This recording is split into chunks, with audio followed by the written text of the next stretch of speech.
benefit of anyone who may need to follow up with it later. So I believe the website was education.bentley.com. And what you'll need to do is create an account using your Marshall email address. They have, well, maybe it wasn't education. Can you check the email that I sent you earlier? The link? I thought it was education.bentley.com. Yeah, that's right. Can't reach that page. Let's do that.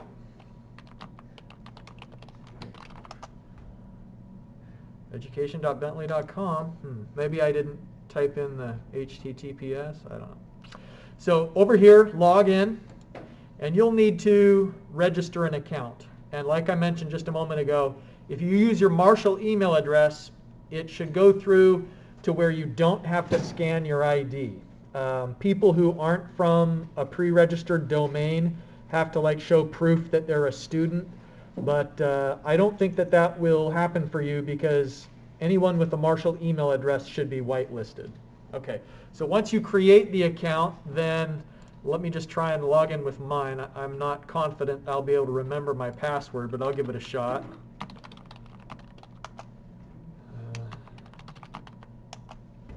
Wow, that's fantastic. That doesn't happen very often. Okay, so go to software. And the product line that we want is hydraulics and hydrology. So click on Learn More. And then it lists all of the software that's available for you to download. And so it's OpenFlow's StormCAD that we want. So you click on that. And then there's 3 software files you'll have to get. These dependency files, the publishing engine and the prerequisites. So download and execute them first. And then download and execute this StormCAD Connect. Now, unfortunately, this is one of those software programs that wants to have some permanently enabled presence in your system tray where every time you boot your computer, it's going to ask you to log into Bentley. And I just find that infuriating. Oh, it's just so annoying. I hate it so much. So what I do is I just uninstall this software anytime I'm not actively using it.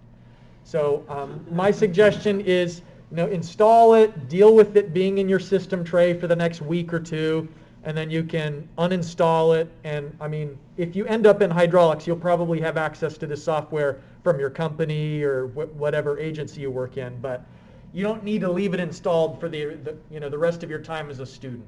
It's just too irritating. All right, so any questions about that? Yes? Are we able to download this on the school computers? You aren't, no.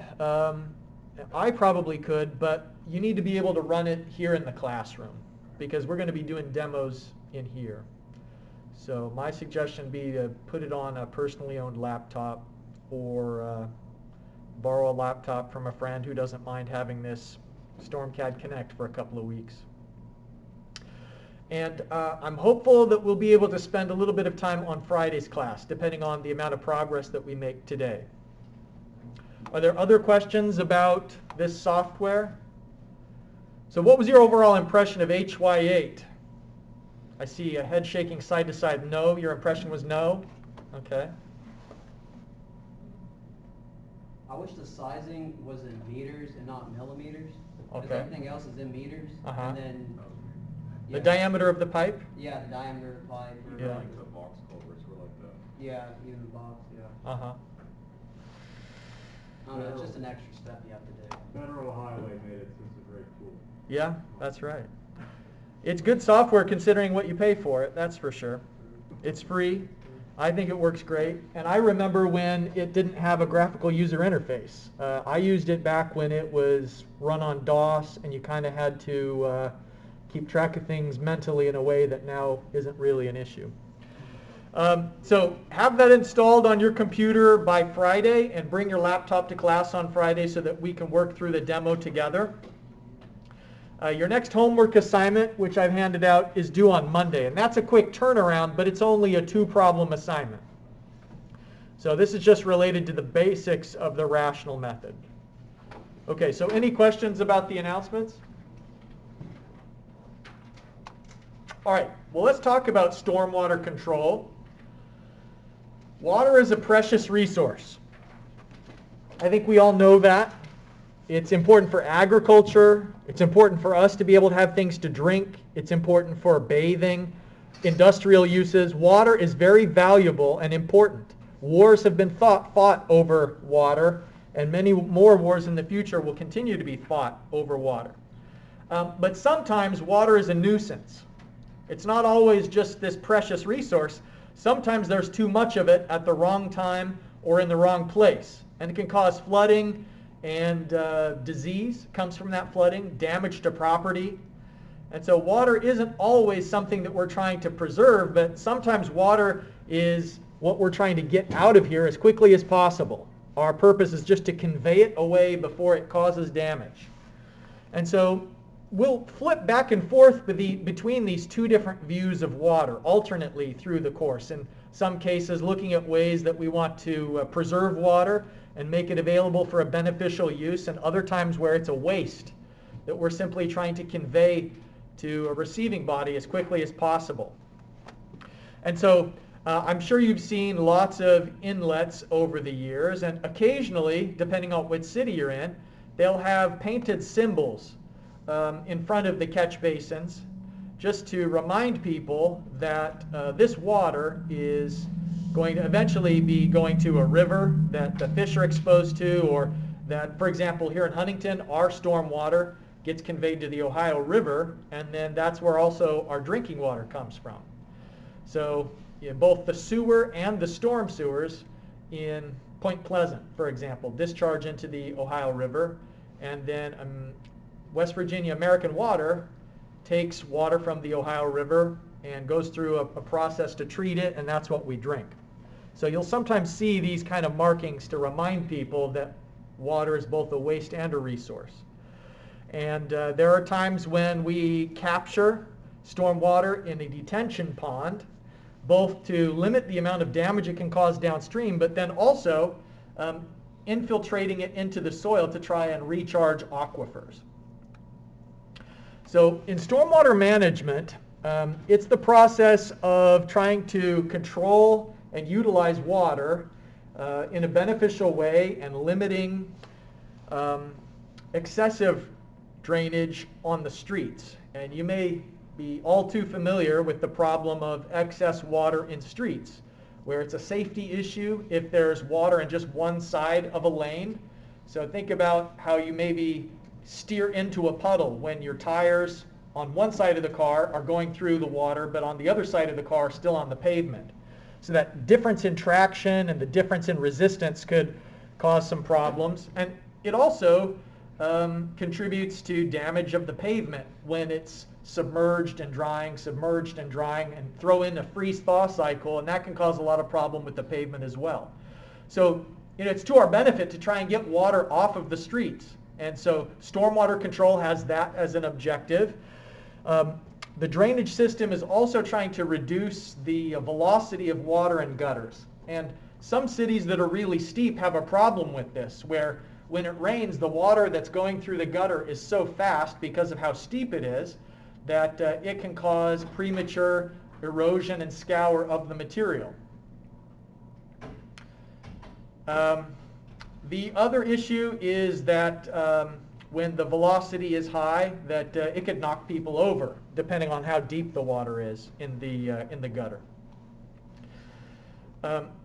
Drainage systems will take the water from the urban area and take it to a receiving body, whether it's a creek or a stream. They could be natural or man-made drainage bodies. And then as kind of one final cherry on top, they're trying to control the pollution that gets into receiving waters. And most storm systems don't have a really extensive treatment network, but they will have a way typically of settling out grit and sometimes even separating oil. But one of the most problematic pollutants that gets into streams and rivers from roads is salt. And the excessive salinity can cause damage to aquatic life, both fish and plants. And then another issue is heavy metals that can be associated with cars.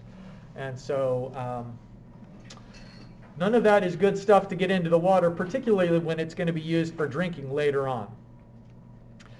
Now, detention facilities like this picture that I showed you here of a stormwater retention pond, they can have multiple uses. And so sometimes it will be both a stormwater detention facility and also a public park. And that's common out west in particular, where it's pretty typical to have a big park at the mouth of a canyon. And so the water that would be coming out of a canyon, if it gets really high, they would have it detour into a park with a big berm built up around the edge of it. And 364 days a year, it's just a nice grassy park. But then on those rare occasions when there's a flash flood coming out of the canyon, then they can have that water going through the park and kind of settle out and equilibrate the flow before it hits into the stream. Now, let's look at a neighborhood in Huntington to understand the different types of sewers that we have in Huntington. There's three.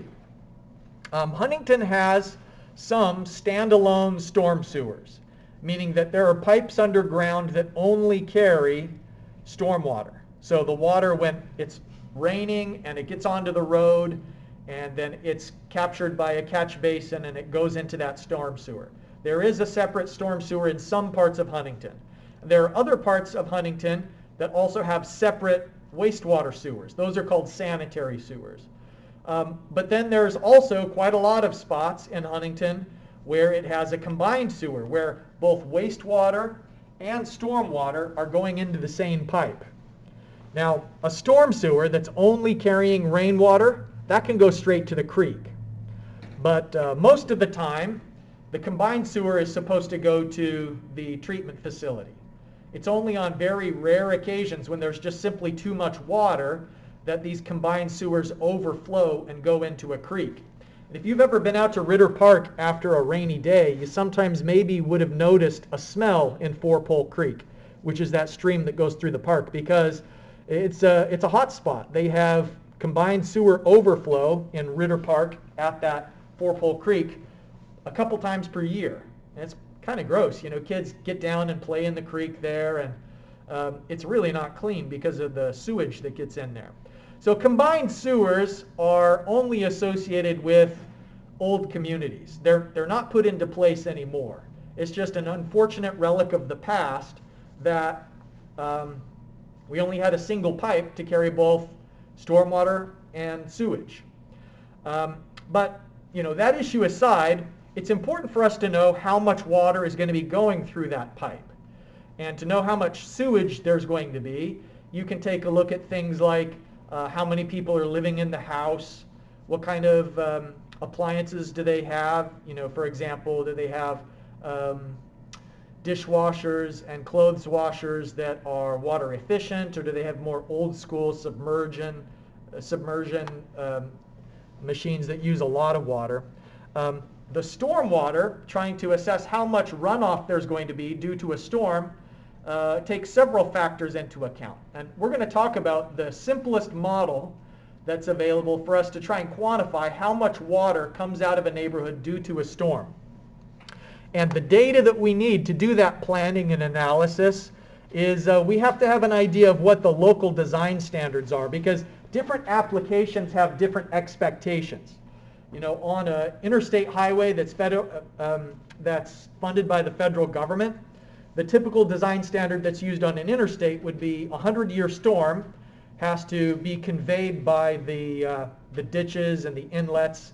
Like, they have a very low threshold for extra water standing on an interstate because of the speeds, because of the importance of the roadway. They just don't want standing water on an interstate. Whereas a neighborhood road wouldn't necessarily have that same high standard and planning for the big storm. So you just have to be familiar with what are the codes and the expectations of the transportation authority or the municipality that has say where you're doing your engineering. It's useful to have topographic data that shows areas, elevations, and it's really helpful if you have land use and soil type data. We'll talk more about why that land use and soil type data is so valuable. Obviously, you'd need to know the location of drainage inlets and where existing pipes are. Sometimes it's possible to tie into existing drainage networks when you're, for example, planning out a new community. Other times the old pipes simply won't be big enough and have to be replaced. So knowing the utility information and which water line crossings have to be avoided, or where electrical conduits or internet connections may be, all of that is valuable to have. But as far as determining the flow rate that would come out of a neighborhood, you need to know the street profiles and the grades so that you can have an understanding of when the raindrop hits the ground, which way is the water going to flow over the surface. Because the slope of the land, where curbs and gutters are, all of that is going to have an effect on what direction the water flows and where it's going to be pooling together. So where you put the grate is going to be influenced by what curbs are intercepting sheets of flow. Soil data can be useful to select compatible pipes, and if you have a really corrosive soil or an acidic soil, then maybe you'd steer away from metal pipes and instead go towards something plastic. If you have a high water table, then there are cases where concrete pipe would be maybe more valuable because it's nice and heavy and is less likely to become buoyant with a high water table. So soil data can help you to understand the pipe selection criteria. And I've talked about water table levels and how buoyancy can affect a pipe. But we'll talk a lot today about IDF curves. And the IDF stands for intensity, duration, frequency. And this is a characterization of the rainfall. And we have a whole section of this course where we'll be talking about rainfall. But today I'll show you what an IDF curve looks like, just so you have an idea of this tool that's used for estimating water that comes out of a neighborhood, the peak runoff. And you also want to know about the materials that you're going to be using for design, like the roughness of the pipe, the available diameters and commercially available sizes that are available, the amount of cover that's required on top of a pipe before you'd put in additional pavement, all sorts of things that govern how and which pipes can be used. A storm sewer is best when you design it so that it flows by gravity. And if you can avoid how many pumping stations are put into place, that's for the best. Where if you don't have to use electricity to lift the water and pump it by pressure flow, then you're going to be saving a lot of money over the long term. So typically these drainage networks are put into place so they take into account the land slope and elevations, and it's all flowing towards the low point in town, which is typically a river or a lake. Typically circular pipe is used for storm sewers. There are some big cities where they maybe would have, like you maybe have seen pictures or videos of the sewers of Paris, where it's like arched rivers underground, where there's really carefully placed brick and so on. But most places are just using commercially available circular pipe. And to minimize costs, obviously you're going to choose the smallest pipe diameter that would work for the flow rate that's generated. And that also helps from a hydraulic standpoint. If you oversize a pipe, then the pipe may not have self-cleansing. What that essentially means is if you have a pipe that's mostly full, then the velocity through that pipe is going to be enough that it keeps the sediment suspended. That, if it's too slow, if the velocity is moving really slowly, then sand and particles will settle at the bottom and it will clog the pipe. And so that happens if you took the same flow rate and you put it through a really large pipe, then it would be relatively shallow depth, and then more of this flow is under the influence of the surface underneath.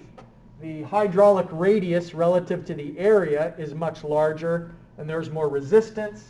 And so for a pipe that's flowing shallow, there's a slower velocity and more problems with sedimentation. So that's another part of the reason why you go with the smallest pipe diameter that will convey the flow, is that you prefer the pipe to be relatively full to help with self-cleansing. How deep the pipe is buried is going to avoid freezing of water inside of the pipe and frost, which could cause or contribute to corrosion and the freeze-thaw cycle and pitting of the pipe. There has to be a certain amount of soil above the pipe to prevent it being crushed.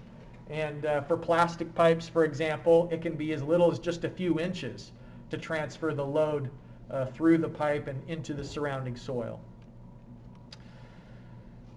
Talked about velocity and deposition. If the velocity through the pipe is too fast, then that could cause scour, though that's uncommon that you'd have really high velocity in a sewer. Usually the problem is that the velocities are too slow, especially in flat areas. Luckily, we've got a pretty good amount of elevation to work with in most communities around here. Pipes should only get bigger as you flow in the downstream direction. You wouldn't have, for example, an 18-inch pipe that dumps into a 12-inch pipe.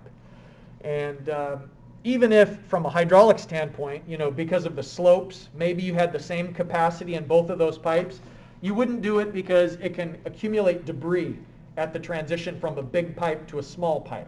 So you only go having progressively larger pipes downstream to avoid debris and sediment from accumulating. A dendritic network converging downstream means that you would have, if this is a river, you would typically have one big pipe that discharges to the river, and there would be lots of pipes that feed into that. And each one of the lateral pipes that feeds into the main one would themselves maybe have side trunk lines that are coming in. And so this is dendritic, is when there is just a series of branching pipes that all feed down to one central discharge location. Our textbook describes some typical constraints that are used. These are like rules of thumb. For example, that you wouldn't want to have manholes spaced more than between 400 to 600 feet. And that's simply because you need to have access to the pipe every so often so that you can clean it out and inspect the pipe. There are companies that can send little robots down to drive around inside of a sewer and with a camera kind of look for cracks, look for infiltration and inflow coming into the sewer network. Typical minimum pipe sizes that would be used in a storm sewer, just based on the debris that can accumulate. Think about a baseball or a soccer ball getting down into the sewer. You'd want to be able to pass the typical debris that might get in through curb inlets. Okay, so this is that picture of a neighborhood in Huntington that we looked at before. And now I'm going to tell you about the rational method, which is the simplest way to estimate how much water is likely to come out of a neighborhood during a certain storm. So we're just looking at this neighborhood. You can see that there's homes. Many of them have a garage in the backyard. And then here's an alley. And there's this box, which is representing the inlet where the water all is flowing towards this box, and then water goes out through a pipe downstream. So we just want to know, for this area, A, what is the peak runoff that we have to capture during a storm? So if it's a small storm, there's going to be a small amount of runoff. But what we want to know is we want to know how much water comes out of this area during our design storm. And so what you use as your design storm is sometimes a policy decision.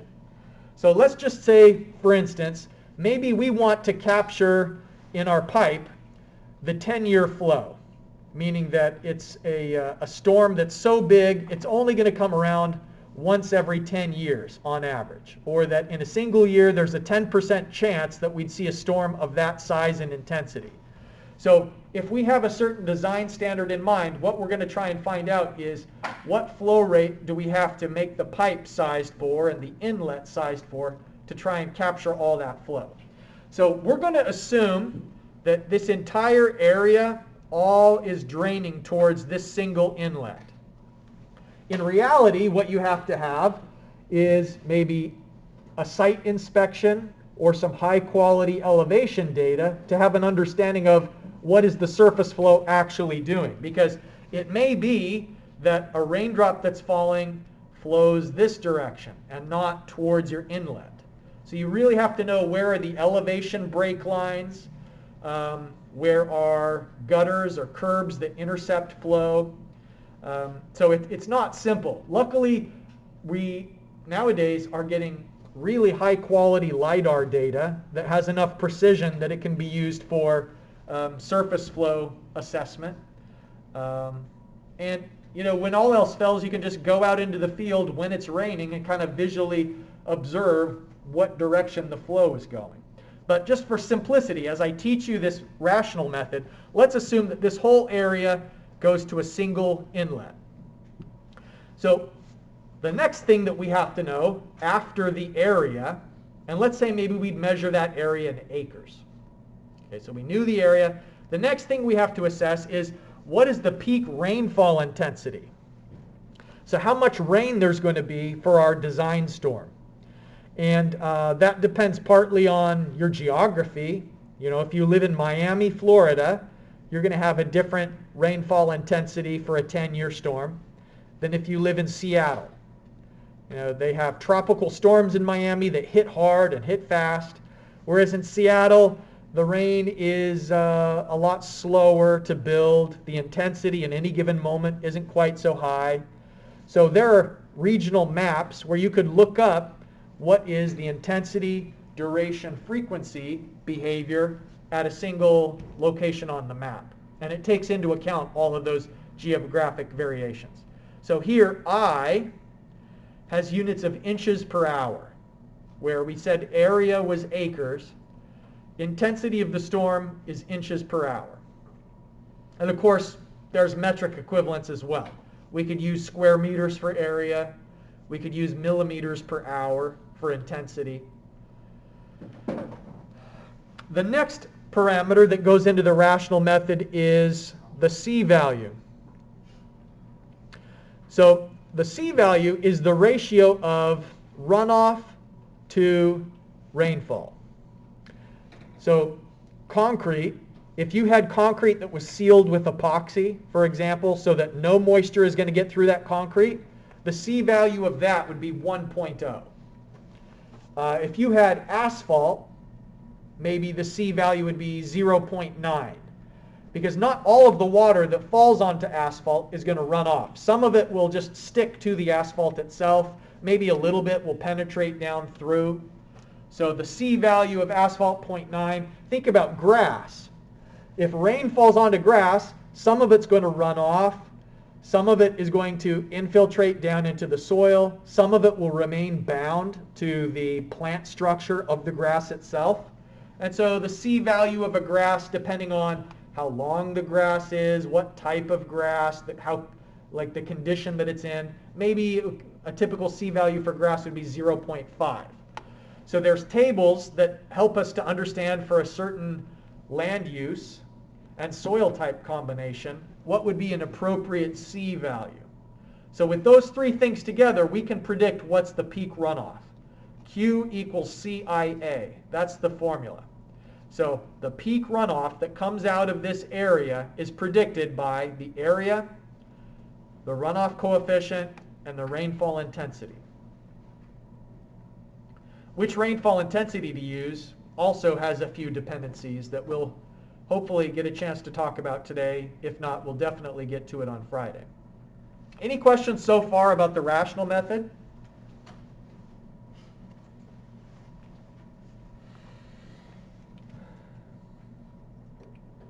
Okay, so here's the formula with the units for each of these.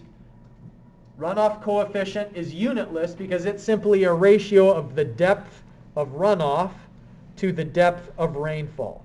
And so how many inches, like if 1 inch of rain fell on an area, how many inches ran off would be in the numerator to establish the runoff coefficient. Now, this model is really simplistic, and it usually overestimates how much is actually going to be there.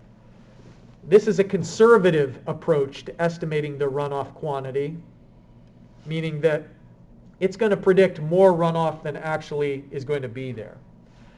It's best for relatively small basins, less than 80 hectares, this says.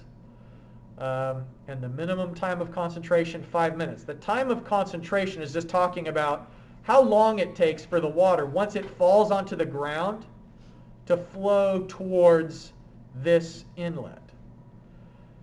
So you could think of it as the longest travel time in the entire watershed. It's not necessarily how long it takes for a raindrop to fall from here to the inlet, because that's relatively close. But like if you knew for every area in this watershed how long it takes for the water to flow over the surface, through the gutter, to finally get to that inlet, that's the time of concentration. So this is saying that one of the restrictions is you have to have a minimum time of concentration of 5 minutes for the rational method. So the rational method, part of the reason why it's so simplistic and why it overestimates flows is it assumes that the rainfall begins immediately and continues indefinitely. Where reality, we know, like if you've ever been in a rainstorm, it kind of starts slow with a few sprinkles, a few drops, and then it pours really hard for a while, and then it tapers off slowly again. But this rational method, just kind of inherent in this method, is the assumption that the rainfall intensity is constant. So what we want to estimate is what is the peak runoff for this, and we're assuming that the rainfall intensity that we're going to put in to the rational method is the rainfall intensity that corresponds to the time of concentration for the watershed. More to say about that once I show you an IDF table. So the approach here is that you'd either calculate or estimate a time of concentration. That is the travel time for how long it takes for the water to go from one spot towards the inlet. So you start with the time of concentration, and then you'd use that time of concentration and the known design standard, like, for example, the 5-year storm, the 10-year storm, whatever you have to build your system to withstand, you'd use those two things together, the time of concentration and the return period, to find out what rainfall intensity applies. So what is the I? And then the C value would be selected based on what's inside the watershed, and then you'd solve for Q by multiplying C, I, and A together. And it's just kind of a funny coincidence of traditional units that if you use your area is acres, so if area is acres and intensity is inches per hour, then the Q it gives you is CFS. And I mean, like if you're getting really precise, it's 1.008 is the correction factor that you'd have to apply to get CFS out of it.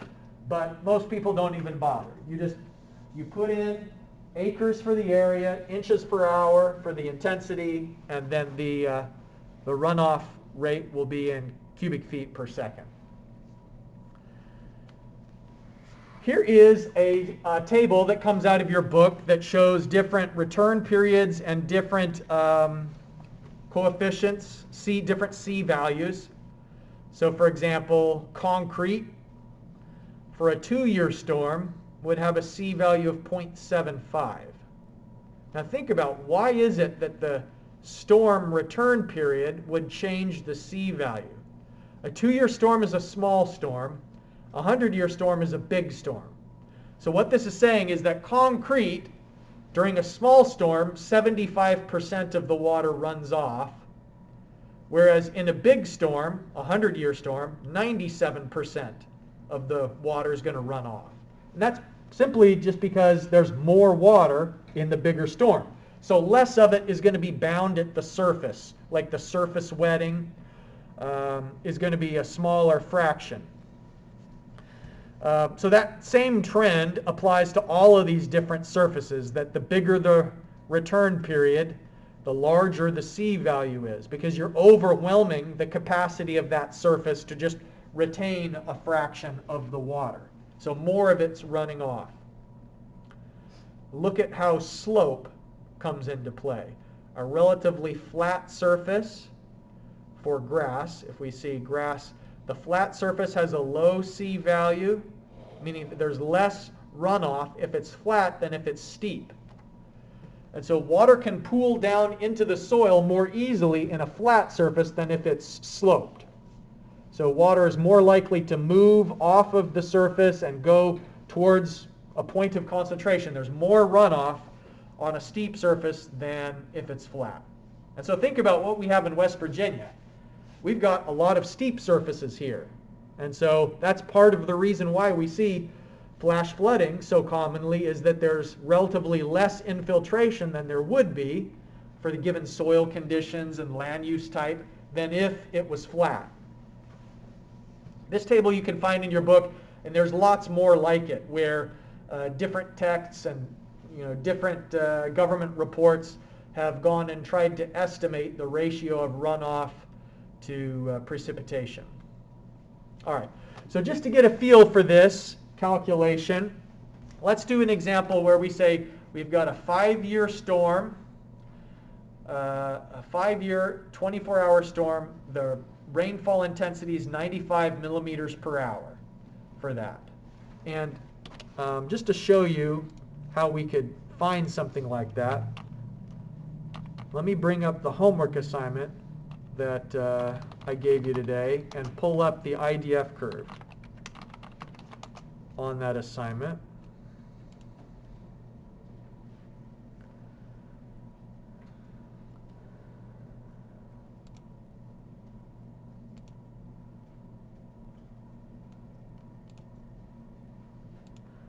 Okay, so this has an intensity, duration, frequency curve. So the duration of the storm. In this example, it says a 24-hour storm duration.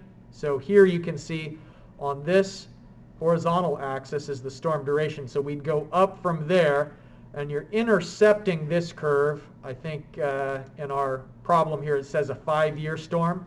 So you'd go up from 24-hour, you'd intercept the 5-year curve, which is this one, and then you'd go to the left to look up the rainfall intensity from that. And this is inches per hour.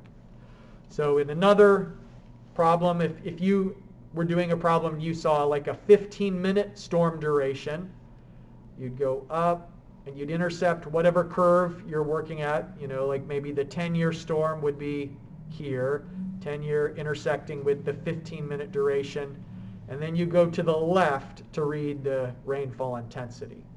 So that's how you read an IDF curve. But in this example, it's already been done for us. We know the applicable intensity here. And what they're saying is a certain neighborhood, a catchment, has a couple of different surfaces in it. It's got a 4-hectare area of what's designated as parking. It's got some area that's designated as fair lawns, and a 4-hectare rail yard, and then 18 hectares of single-family housing. So what we can do with that is we could go back to the table that we were just looking at of different C values and look up an applicable C value for each of those areas. Now sometimes there's a range of C values that can apply, and you have to use engineering judgment or your previous experience to know where in that range to pick. But here, let's just say, I'm going to write this on the board, each of the areas and the applicable C values. The parking is 4 hectares, and the C value that I use for this, let's see, this is a 5-year storm, so I had asphalt parking, a C value of 0.77, which comes off of that table.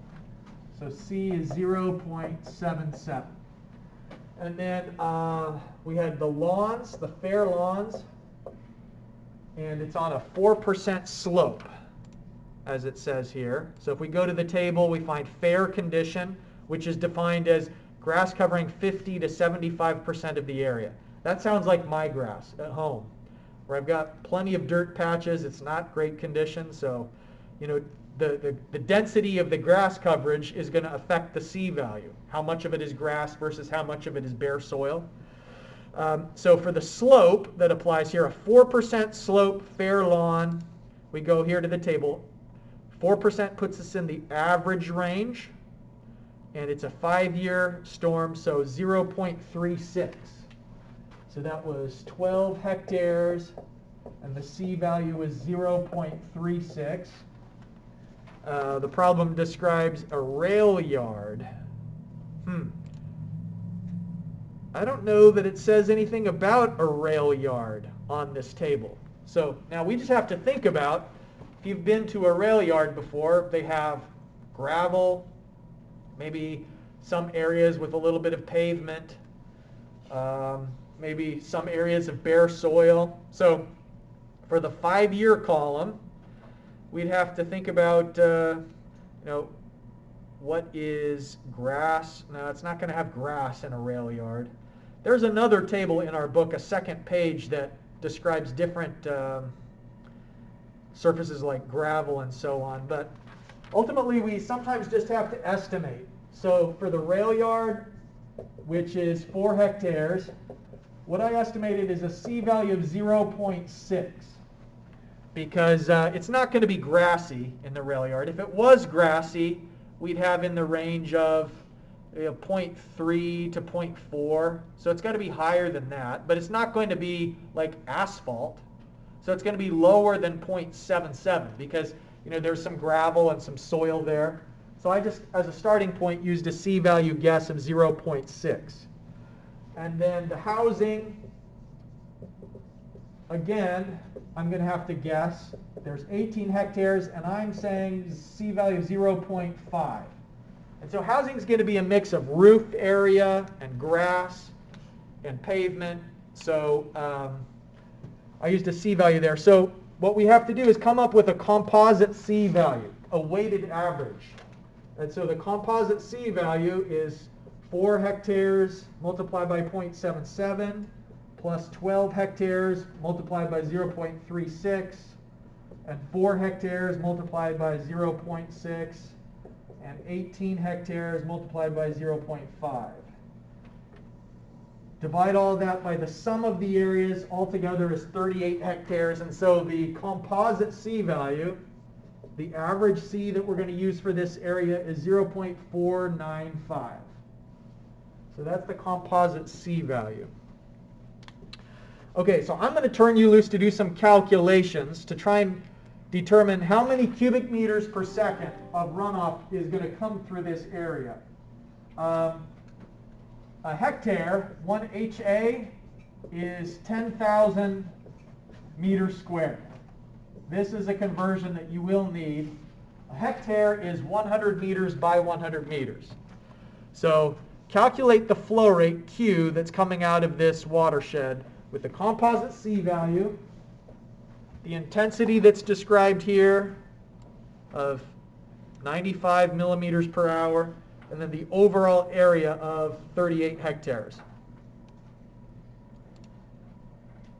But let's take a look at what we have to do. So C is unitless, and we estimated the composite C value is 0.495. Intensity, if we want to know cubic meters per second, then probably we ought to do is convert this intensity from millimeters per hour to meters per hour or meters per second. But if you take it to meters per second, it's going to be really, really small. So what I did was just left it as meters per hour.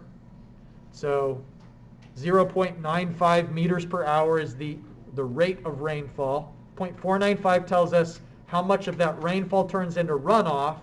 And then the applicable area, 38 hectares multiplied by 10,000 square meters per hectare. So then we find out how many cubic meters per hour there is. And finally, estimate that the runoff from this neighborhood, this combined area is 4.96 cubic meters per second during this storm. So that's the rational method. It's the simplest approach we have to estimating peak runoff, and we're going to learn several others during the semester, but this is used a lot. And it's the rational method that's built into StormCAD. So the fancy design software has essentially running in the background this very simple approach of C value, I value, and area. All right, so that's all the time we have for today. Remember that what's on your plate is that you're going to download and install